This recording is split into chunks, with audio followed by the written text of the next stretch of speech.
Halo Rebaners, dimanapun kalian berada, how are you today? Good, nice, delicious, Kinder Joy? Kali ini saya akan merangkum sebuah film yang dirilis tahun 2006 berjudul The Pursuit of Happiness, yang berarti mengejar kebahagiaan. Dengan rating 8/10 di IMDb, film ini dibintangi oleh aktor yang sudah pasti kalian kenal, yaitu Will Smith dan anaknya Jaden Smith. Saya tidak akan banyak berbacot ria di awal, jadi langsung saja kenakan handsfree, siapkan tisu, simetriskan posisi rebahan, selamat menonton, dan cekik cerot.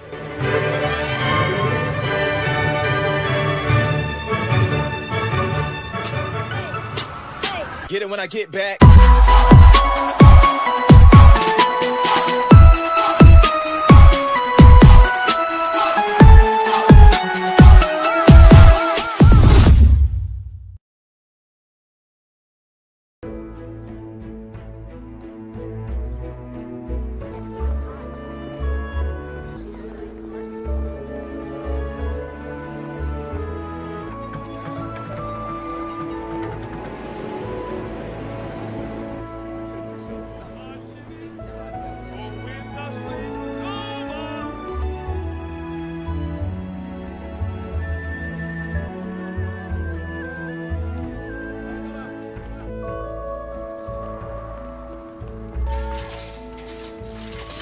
Berlatar belakang di kota Francisco tahun 1981, di mana keadaan ekonomi saat itu sedang anjlok dan banyak pengangguran di mana-mana.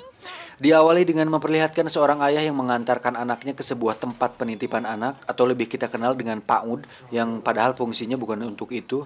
Ini adalah Chris Gardner. Dia merupakan seorang penjual alat pemindai kepadatan tulang semacam alat ronsen. Alat tersebut hanya khusus dipakai oleh para ahli medis, sehingga otomatis Chris harus menjual alat tersebut ke setiap rumah sakit yang membutuhkannya. Namun nampaknya hal tersebut tidak semudah yang dibayangkan, karena kebanyakan rumah sakit pasti sudah memilikinya. Padahal Chris sendiri harus membayar sewa rumah dan biaya penitipan anak. Maybe next quarter. It's possible. Istrinya sendiri bekerja di sebuah pabrik tekstil yang jam kerjanya sangat padat. Itu sebabnya sang anak selalu dititipkan di PAUD tersebut. Bahkan, sang istri tidak pernah mengurus anaknya sama sekali karena harus lembur demi menutupi kebutuhan keluarga mereka. Di sisi lain, Chris terlihat sedang duduk sambil memainkan Rubik's Cube favoritnya dengan merasa sedikit putus asa karena belum menjual satu alat pun selama beberapa bulan, yang padahal itu adalah sumber penghasilan Chris satu-satunya.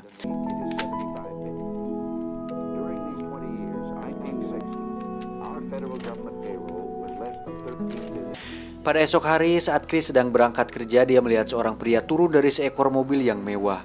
Chris pun menyapa dan sok kenal dengan pria tersebut, lalu bertanya, "Apa pekerjaanmu?"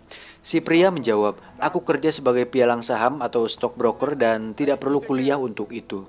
Chris pun melihat mereka semua tampak bahagia dengan kehidupannya.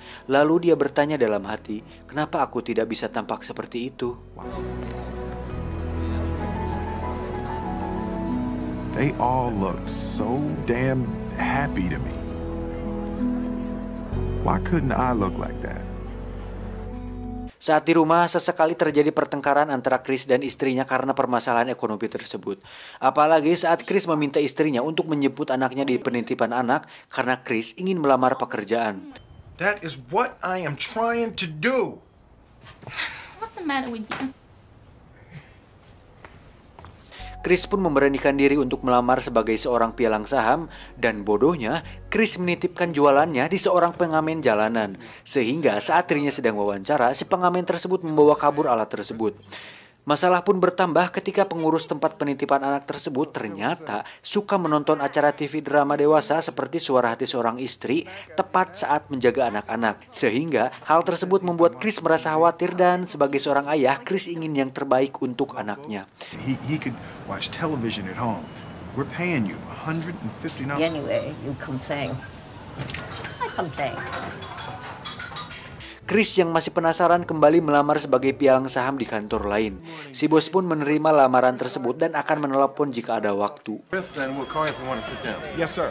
You have a great day. You too. Selesai dengan itu, secara kebetulan Chris melihat si pengamen tempo hari sedang membawa alatnya. Dia pun mengejarnya dan akhirnya bisa mendapatkan barangnya lagi. Hey man,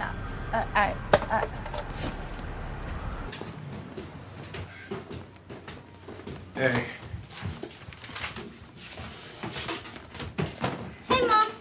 Saat di rumah, sang istri mengeluhkan Chris yang sudah beberapa bulan tidak menghasilkan uang sama sekali yang padahal tabungan mereka makin menipis. We're gonna come out of this. Everything is gonna be fine, all right? You don't trust me now.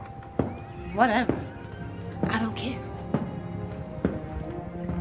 Untuk itu Chris kembali menemui si bos pialang saham yang tempo hari dia temui untuk kembali menanyakan tentang lamarannya.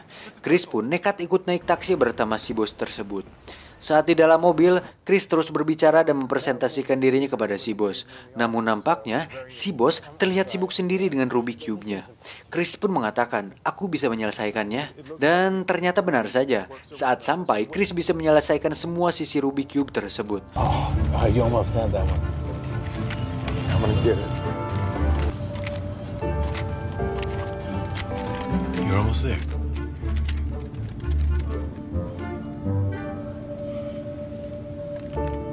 Good job. Goodbye. Excuse me, sir. What are you going, please? Just flip around. Okay. Namun saat akan pulang, Chris ternyata hanya memiliki sedikit uang yang tersisa di mana uang tersebut akan habis jika dibayarkan ongkos taksi. Untuk itu Chris memutuskan untuk kabur dan lari dari sana. Sialnya, saat Chris naik kereta, tangannya tersangkut di pintu kereta yang menyebabkan Chris harus merelakan alatnya tersebut.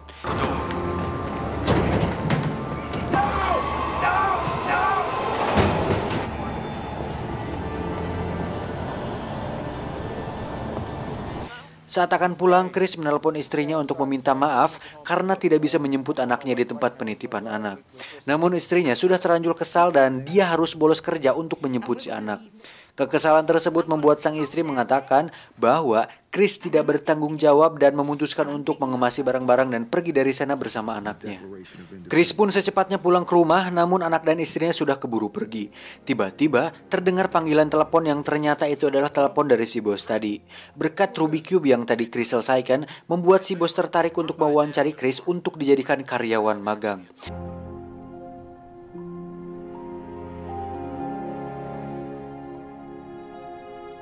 Esoknya Chris bertemu dengan istrinya dan mengatakan untuk jangan pernah membawa anaknya seperti itu lagi. Dan di sini bisa disimpulkan bahwa Chris sangat amat menyayangi anaknya melebihi siapapun di dunia ini. Christopher's living with me. No, come on, let's go. Where's Mom? Just get your stuff. Are you happy? Yeah. Because I'm happy. You're sleeping with me. You're staying there. Saat di rumah, datanglah seorang pemilik kontrakan untuk menagih uang sewa. Namun, Chris memintanya perpanjangan waktu dan untuk itu Chris harus mengecat rumah si juragan tersebut. I'll paint it myself. All right, but... All right. 1 week. Saat mengecat, lagi-lagi Chris tertimpa kesialan saat dirinya harus berurusan dengan polisi karena kejadian taksi tempo hari. Untuk itu, Chris harus diinterogasi semalaman hingga dia kembali meminta tolong kepada istrinya untuk menjaga anaknya sementara. Bye. Esok harinya, Chris lupa bahwa ada wawancara untuk kerja di perusahaan si bos. Dan dengan pakaian lusuhnya, Chris tidak punya banyak waktu untuk ganti baju sehingga dia langsung lari dari kantor polisi menuju ke kantor pialang saham tersebut. Tiba di sana, sungguh terkejutnya para bos-bos melihat penampilan Chris. Mereka pun bertanya kepada Chris apa yang terjadi dan kenapa penampilannya seperti itu. Chris pun menjawab semua pertanyaan dengan jujur dan apa adanya. Dan justru hal itulah yang membuat Chris diterima menjadi karyawan magang di sana. Namun masalahnya, Chris tidak akan menerima gaji selama 6 bulan masa magangnya. Dan karena ini adalah kesempatan yang langka, Chris mau tidak mau harus memikirkan cara agar bertahan selama 6 bulan sampai dia menerima uang gajinya. Tiba di rumah, terlihat anaknya sudah tertidur pulas. Sang istri yang tidak tahan dan daripada terjadi pertengkaran terus-menerus, sang istri pun memutuskan untuk pergi ke rumah orang tuanya dan meminta Chris untuk menjaga anaknya sebaik mungkin. Tell him I love him, okay?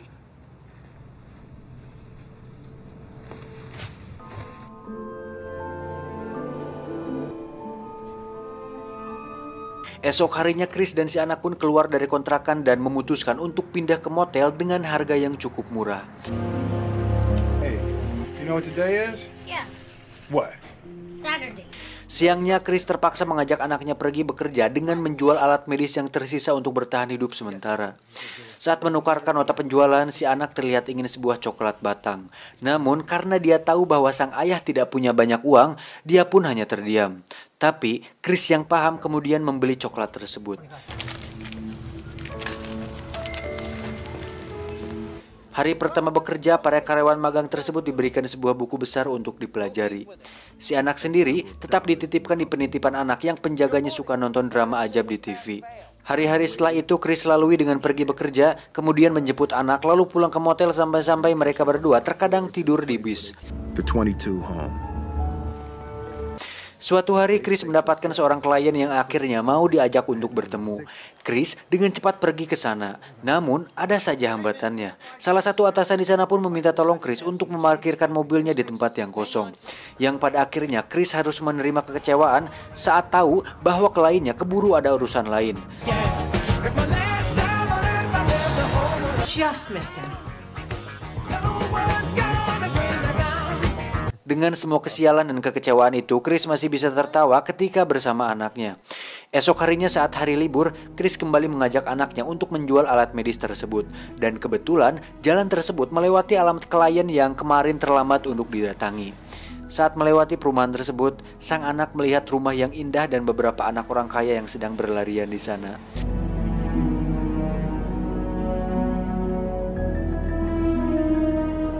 Saat berjalan, si anak mengungkapkan bahwa dirinya ingin menonton pertandingan football yang diadakan hari ini. Namun, Chris tidak janji dan mengatakan insya Allah akan pergi ke sana jika pekerjaannya selesai. Tiba di rumah si klien, Chris pun meminta maaf atas keterlambatannya kemarin. Saat mendengar percakapan si anak yang ingin nonton football, si klien pun mengajaknya untuk pergi bersama karena kebetulan dia juga akan pergi ke sana. Saat pertandingan berlangsung, Chris pun mengungkapkan keinginannya untuk menawarkan investasi saham kepada si klien. Namun, saat ini si klien belum bisa melakukannya. Setelah melewati 4 bulan, Chris ternyata berhasil menjual beberapa alat pemindainya dan berhasil bertahan hidup dengan anaknya. Namun suatu hari, Chris mendapatkan surat penagihan pajak di mana semua uang dalam rekeningnya diambil secara paksa tanpa pemberitahuan terlebih dahulu. Sehingga uang yang Chris miliki sekarang hanya tinggal $21 atau sekitar 200 ribuan lebih. Hal itu membuat Chris harus kembali berpikir keras untuk bertahan setidaknya 2 bulan ke depan sampai dirinya mendapatkan gaji. Saat ada seorang dokter yang tertarik membeli alatnya, justru alat pemindai tulang tersebut tidak berfungsi sehingga Chris benar-benar bingung mencari uang kemana lagi. I'll see you soon.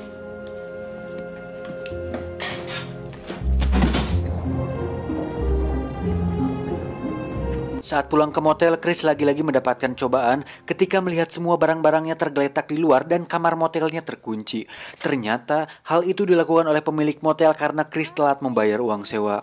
Chris pun pergi ke stasiun untuk naik kereta dan tidur di dalamnya.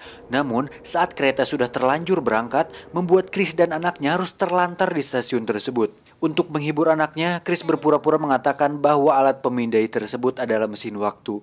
Dan saat tombolnya ditekan, mereka pergi ke zaman dinosaurus. Chris pun mendramatisirnya dengan mengatakan di sana banyak dinosaurus sehingga harus pergi ke toilet umum untuk bersembunyi. Yang padahal dia melakukan itu agar perhatian si anak teralihkan dan bisa tidur di sana.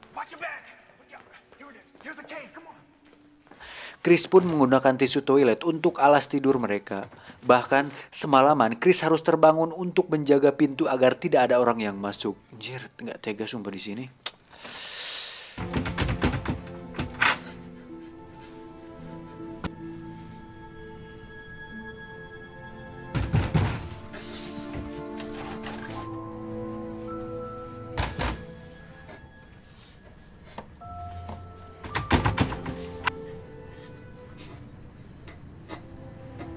Esoknya, Chris pergi ke sebuah tempat penampungan sementara yang khusus untuk menampung para tunawisma. Demi anaknya, Chris bahkan mengalami sedikit perselisihan dengan seseorang yang menyalip antriannya. Saat semua orang tertidur, Chris terus terjaga dan memanfaatkan waktunya untuk memperbaiki alat pemindai tersebut, kemudian dilanjutkan dengan mempelajari buku pedoman pialang saham. Dengan semua yang telah dilaluinya, membuat Chris terbiasa melakukan semuanya dengan cepat dan efisien. Hal tersebut membuat Chris berkembang dengan cepat dibandingkan karyawan magang yang lain. Saat sore hari, Chris harus kembali ikut antrian untuk mendapatkan makan gratis dan tempat menginap. Namun kali ini dia harus menerima fakta bahwa antrean sudah ditutup. Hal tersebut membuat Chris dan anaknya harus kembali menggelandang di luar sana.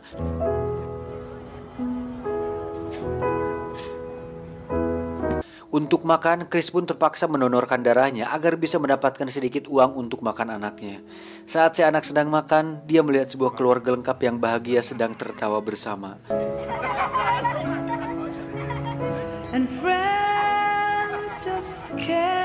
Selesai makan, Chris pun memanfaatkan uang tersebut untuk membeli beberapa alat untuk memperbaiki alat pemindai yang tersisa. Karena jika dia bisa menjual alat pemindai terakhirnya tersebut, itu akan cukup untuk bertahan hidup selama 4 minggu ke depan. Dan setelah mendapatkan uang dari penjualan alat pemindai terakhirnya, akhirnya Chris tidak perlu lagi mengantri di tempat penampungan tersebut. Karena dia dan anaknya bisa tidur lebih nyaman di sebuah motel. Hari ini adalah hari terakhir Chris sebagai karyawan magang. Tiba-tiba dia dipanggil ke ruangan si bos besar. Di situ si bos pun mengatakan bahwa selama 6 bulan ini Chris melakukan pekerjaannya dengan baik dan cepat, sehingga untuk itu Chris dijadikan karyawan tetap dan besok dia sudah bisa mendapatkan gaji pertamanya. Good luck, Chris. Thank you.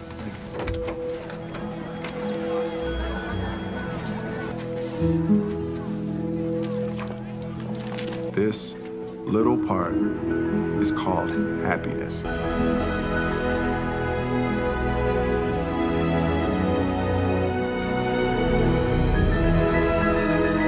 Saat pulang, Chris langsung memeluk anaknya dengan erat.